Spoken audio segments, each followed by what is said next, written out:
I just had like a thought earlier, and you know how it is when we kind of go through the motions. We're like, yeah, got to be diverse. We're watching this or reading that, spread our anime wings, so to speak. But at the end of the Mm-hmm. day, Hero, let's face it, people know how it is on the fandom group. We got to come back to our roots, right? Mm-hmm. So I got a word for you, okay, just for sparking conversation. See where this goes. Okay. Ginyu. Captain Ginyu, you Because say? I don't know why. I was just thinking about him today. Like, I have a feeling where you're gonna go with this. no, No, I have a feeling. I have a feeling. Let me guess what it is. Let me guess what the no, conversation is about. okay, go ahead. I mean, it's totally random. Is the conversation gonna be about that you think that Ginyu could possibly have been like a much more greater villain than we got? Oh, how did you know? How did you know? How did you know? Because the reason I think that is I'm pretty sure it's the same facts you're leaning on. Well, I mean, it's Is not. the whole idea that this is a character, that this is an alien that can switch bodies Yes. indefinitely. Yes. Well, I mean, in honesty, I didn't have a strategy here. I was just kind of like, I want to talk about like an underrated Dragon Ball villain. I want to talk about Captain Ginyu, and Captain Ginyu is just a really cool bad guy. I mean, his fight with Goku was an intense one, and one of the unique things about Captain Ginyu, and I think this is one reason why I guess he didn't body switch with Frieza. Some people have implied that he was too afraid to, like if he couldn't do it, Frieza would kill him. But from everything I've ever picked up, the cool thing about Captain Ginyu is he kind of has this sense of honor, you know, which is That's the weird, thing. which is really That's weird. the thing. What made him interesting compared to the other villains of the series. Well, then again, Captain Ginyu and our first introduction wasn't exactly the the most fearful opponent we would think. Because right off the bat, he goes Super Sentai Power Ranger posing. No, you're right, but he's all about the image, and Mm-hmm. he's got that reputation. It's kind of funny because this is still a guy that just wipes out planets for the heck of it, but he's got to have style though. He's got to have style. Yeah, he has his own style. Yeah. But I mean, I don't know. Okay? You want to know the thing about Captain Ginyu though is that he had a sense of honor, kind of, but when he knew he couldn't beat Goku, and he did his body switch technique, he did probably the most badass, manly thing that any Dragon Ball villain ever did. I mean, he punched himself in the heart. He ripped through his chest cavity. Like, think about the logic of that, because Dragon Ball logic's so fun. Okay, you got to be as dense as your own fists, so that shouldn't make any sense. But let's just see that he can channel his ki to make his fists stronger and do that. And it's just like he punched his heart. He punched himself in the chest, and he's like, Goku, deal with this. I'm like, damn, that's so manly. That's so tough, man. Like, that's so manly. I'm, Change. I'm changed now, and Goku's like, oh, what the fuck? It's like, tripping out. You're like, what the hell? So yeah, man. I mean, tell me what you think about that. Am I alone here? Captain Ginyu is awesome, right? No, you're not alone in that, because there are. I can't really think of any other villain that did this self-mutilation just to get back at somebody, just to ensure victory That's in amazing. some ways. That's badass. Because everyone else has inflicted harm on somebody, but they didn't go to that length of hurting themselves. I mean, the closest thing I could think of is during Piccolo's battle with Goku in the tournament, where he just tears off his own arm just to grow back the new one. Yeah, but Ginyu can't grow his chest back. I know he can't grow his stuff back. He can't grow his stuff, but he could fucking steal someone else's physique Oh man.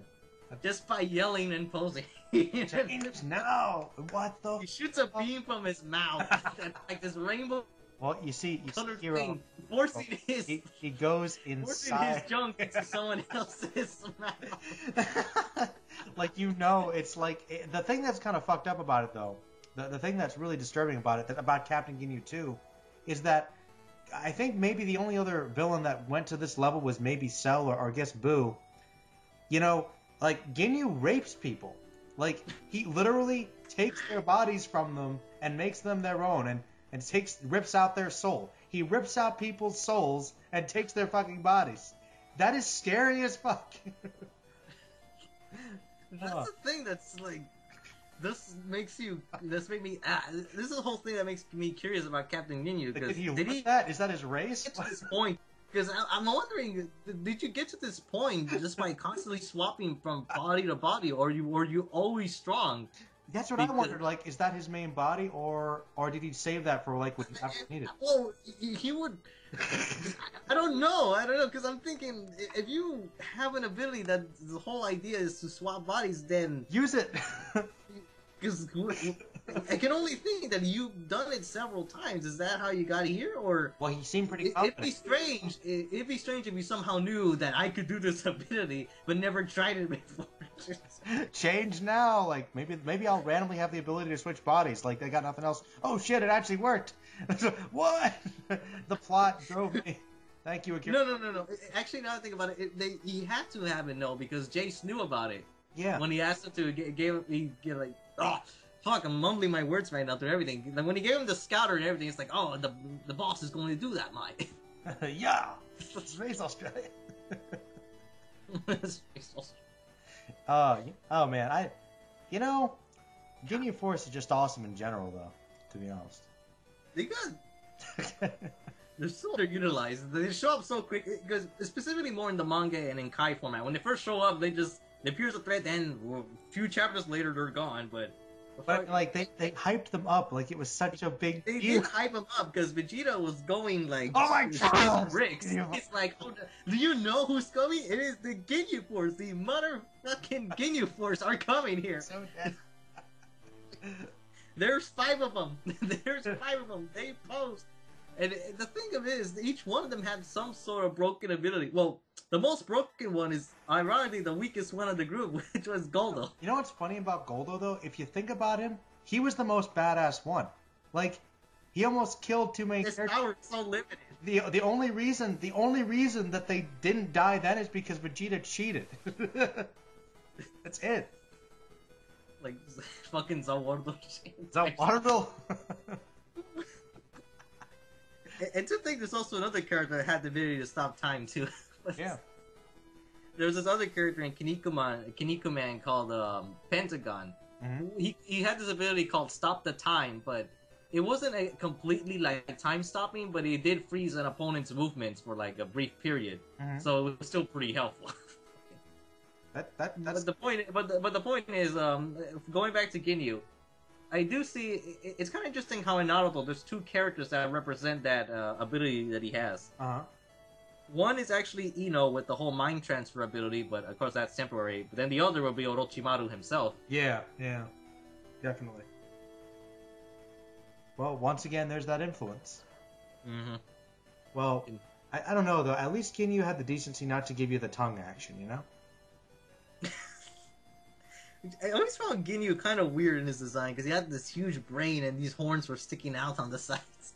Now, I don't know. You know one thing? I think it's a translation error, but I always kind of liked the idea that they were weird mutants. He's a mutant like us. Like, aha. Yeah, I'm pretty sure it is, because, I mean... Well... It's Dragon. I mean, they had to be an alien of some sort. I mean, they're from space. They're from space! Oh, you know what? One thing that I always wanted to know, and I want to know this. I want this to be explained somewhere. I don't know why this bothers me. But, right. You know how, like, the whole key martial arts making them more powerful seems like it's unique to Earth martial artists? But then, for some reason, when you go out to space, like, all these aliens can randomly fly and shoot lasers and they're super strong. Well, here's the thing. Here's the thing that kind of, like, throws that into question. Is because there are clearly some aliens that know how to fly, but they don't know how to shoot ki. True. But the strangest part about all of that is because they cannot detect other power levels, people's ki. Yet they're able to use it. So I'm thinking you could use it for fighting, except for finding people. How convenient for the plot. but the thing is, though, what makes it even stranger that for some reason there is a device that can measure ki, which is the scouter. So they know what it is. They know what this is. Like, how do you? I don't know how to sense it, but obviously somebody scientifically, like, because they have scientists It's like for in all the aliens, the technology was like designed to figure it out, whereas on Earth it was just intuition. I don't know, but yeah, I just thought it was like it's peculiar, really peculiar. like because I mean Frieza was trained. He was just really naturally strong and could do all that. I'm just like so, but that's so unfair for humans, man. Humans have to put their asses off for it. Well, I think part of the reason is that most alien species are just, on average, just stronger than human beings in general. Yeah. Especially because, I mean, even the aliens had, like, at least the power level of a full-grown adult. Yeah. Like, human, on Earth's perspective, so. I guess that's kind of the reason, but then again, it also doesn't really explain how the technique, the flying technique, was originally something for the King Hermit School, and out of nowhere, everyone just starts, like, we can fly now! Remember when Tien could fly? It was a big deal. Oh my god! Yeah, I know. They say like they're floating in midair. Like, what are they doing? and now everyone's like descending from the heavens, or more specifically, descending from space. And Tien's like, man, I used to do so much cool stuff. I used to grow arms. You know, people and shoot lasers from my eyes. Let me ask you something. You know, why is it all the cool characters that all the cool techniques forget about them later, and they don't matter? They don't matter. I don't know either because there's a lot of hacks techniques in Dragon Ball, but they're only like used like one time. Because even in Tien, he's probably the best example of all this. Because when he fought Yamcha does like Kamehameha, then Tien does this one finger hand sign of some sorts, and then the attack just like goes backwards on Yamcha. Fuck you! But you know what? And another thing that angers me so much every time Piccolo fights ever. Grow big, crush them. You forget. Well, the whole problem of turning big, I guess, is the bigger target. Oh, you are a bigger target too, and then it's also harder to hit something small. I mean, the best example of that is us trying to hit flies or mosquitoes.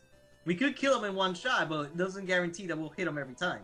It's true, but I just feel like that would have been useful some of them. Actually, you just made me think of something. You know what's a missed opportunity? What?